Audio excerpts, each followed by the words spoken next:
What's up guys, welcome to another posture correcting mobility routine targeting hyperkyphosis. We're going to be covering several different exercises within a specific routine which have been put together by myself to help improve strength and mobility within the thoracic spine, which will help improve your hyperkyphosis symptoms as well as improving your overall posture.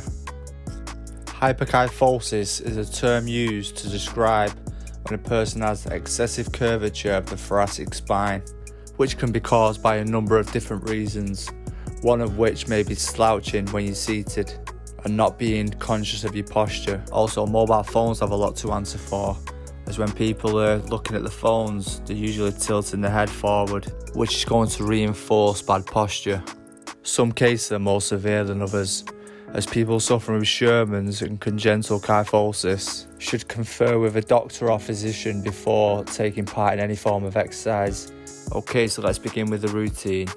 Each exercise will have a breakdown of the techniques, so you know the correct way to perform each exercise before you begin. Exercise number 1, ground Superman, begins flat on your stomach, face down, with your body nice and straight. You want to keep your pelvis and your chest in contact with the floor, with your arms tucked in by your side, slightly raised off the mat, as you begin to draw a big circle with the hands, ensuring that your palms are facing towards each other at the beginning and at the end of the exercise.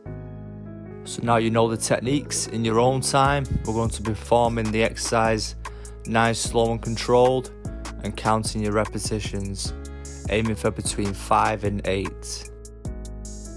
To ensure that we're not straining the lower back with this exercise, make sure that your pelvis, your pubic bone is digging into the mat. And also we're not straining the neck by looking straight ahead.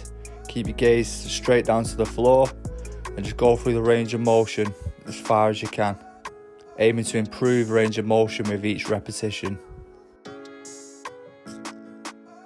This exercise is mobility but also strengthening. You're strengthening the erector spinae muscles running up and down your back, which is going to help improve your posture and keep yourself upright when you're standing. For exercise number 2, our bodies and hands are going to be in the exact same position, but this time we're raising our hands up backwards as high as possible under control. We want to aim for between 5 and 10 repetitions in your own time, so no need to rush. Same as ground Superman, we want to make sure our chin is slightly tucked and we're keeping the spine nice and straight as we perform the reps. No arching the neck.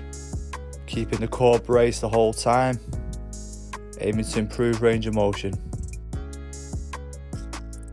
The third exercise begins in a quadruped position, with our knees hip width apart directly underneath the hip joints, and hands shoulder width apart directly underneath the shoulder joints. And you want to grip the ground with your fingers by spreading the hands as wide as possible and slightly pushing the tops of the feet into the mat. For the cat variation, we want to round our back by drawing our core up into our spine, fully exhaling and tucking your pelvis in the process. Then for the cow variation, you want to slightly arch the back as you look straight ahead, and big deep inhale to fill your lungs. However, don't strain your neck, just a nice glance forward is ideal. So there's no strict repetition count for this exercise, just flow through, back and forth from cat to cow, alternating in your own time. Really feeling your body out and aiming to improve range of motion with each alternate. This isn't essential, but a good technique what the people use in yoga is to exhale for the cat variation when you're rounding the back, and then big deep inhale for the cow. Inhaling through your nose, exhaling through your mouth. Because this will allow your body a little bit more expansion, you'll be able to get a little bit deeper into the stretch.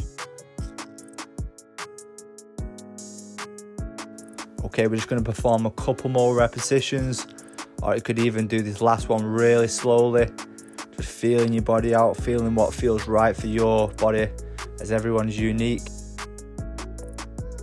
This exercise is strictly mobility. The first two are a little bit strengthening, so you get a little bit of rest, and and you should feel really good after performing the first 2. Exercise 4 begins in the exact same position as the first 2, except this time we're extending our arms out straight.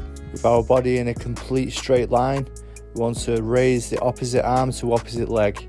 So when we're raising our right arm, we want to raise our left leg at the exact same time, keeping your core nice and braced. And then again on the opposite side, we want to raise our left arm and our right leg. And then just keep alternating between the 2. Aiming for between 6 and 10 repetitions. So we're keeping it even, so we're doing equal number on each side. We're back to another strengthening exercise. So we want to keep that core nice and braced, keeping good posture, good awareness through your spine as you raise under control. The key with this exercise is to perfectly sync up the arm and leg raise. You want to raise at the exact same time, whilst keeping the rest of your body nice and still and core nice and strong. For arm swimming, we begin in the exact same position as the previous, but rather than raising the leg, now we're just focusing on the arm motion. You want to start palms facing together and then bring the elbows back so you reach a 90-degree angle with your arm and palms facing down, keeping your arm a few inches off the ground the whole time. So we're going to aim for between 5 and 8 repetitions. Nice, slow and controlled. We want quality movement over quantity. So as you're performing the repetitions, go through a nice little checklist in your head, starting from your feet, making sure your feet are in line, your core is nice and strong, your pelvis is tucked, keeping that core brace, keeping your back straight, and keeping your chin slightly tucked. Everything in a nice straight line. Last couple of reps, get yourself ready for the next exercise. Exercise number 6 begins lying down on your side. So if your legs feel uncomfortable in the position, you can place a block or a pillow in between your knees just to put your hips in the right position. So with both hands stretched out front, the hand that's on top is going to rotate as you open your shoulder and then gaze down that arm as you're twisting your torso. As soon as you feel the bottom arm start to come off the mat, that's when you hold that position for a split second and then come back, as we're isolating the thoracic spine. So we're going to be performing 5 repetitions on each side. Just going at your own pace, going nice and slow, ensuring that we're keeping our posture nice and correct. Good awareness through the full body as we gently rotate into the side, ensuring that we're keeping that bottom arm rooted into the mat. As soon as you start to feel it lift, that's when you know you're at your maximum range of motion. Nice work there, guys. Just a couple more repetitions on this side, then we're going to transition onto the other side and perform the same number of reps, keeping it even on both sides of the body. So as you transition onto the other side, make sure that we're starting off as we mean to go on, getting your body in the right position before we begin to rotate.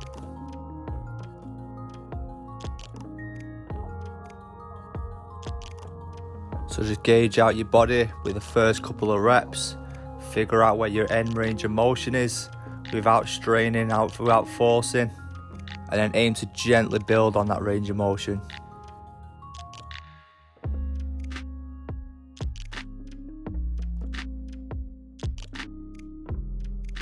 Always moving with the breath, so you want to gently exhale as you rotate and then inhale as you bring it back. Being conscious of your breathing as you move allows you a little bit more expansion within the body. Okay, we're on the last repetition, guys, and then we're going to get ready for exercise number 7. For the next exercise, we want to begin flat on our stomachs, arms at 90-degree angle. With our palms facing towards the mat, we want to raise our hands, keeping the elbows in the same position and slightly raising the chest. We're going to be aiming for between 5 and 8 repetitions. Just going at your own pace, same as always. Just feeling your body out, going through a checklist through your full body, ensuring that you're in a good position, good strong posture, and not rushing the repetitions, aiming to improve range of motion. For For the final exercise, we begin in a part quadruped position with the leg pulsed out to the side for stability. With the free arm, we're going to have our fingertips resting on our temples with a bend in the arm, and then we're going to touch elbow to elbow as we rotate up to the ceiling. So we're all going to aim for 5 repetitions on each side without straining those reps. If you feel like you can't go all the way, so you're pointing directly up to the ceiling, just go to your range of motion. And on the next time, maybe a couple of days in the future, you might open the body up just a little bit more in just small increments. That's the beauty of training. The more time you put in, the more time and effort you put into it, the more your body will start to reap the rewards, as it'll start to adapt to the stimulus you're putting on it, as the body gets better at whatever we do or don't do. So if you spend a lot of time seated or on the sofa or at a desk job, then your body will get better at not moving. But if you perform these exercises and perform yoga, calisthenics, general movement, stretching, over time your body adapts and gets better. Okay, so the last couple of repetitions, and this wraps up our mobility routine to help correct hyperkyphosis. I hope this helps you on your journey to build a happier and healthier you.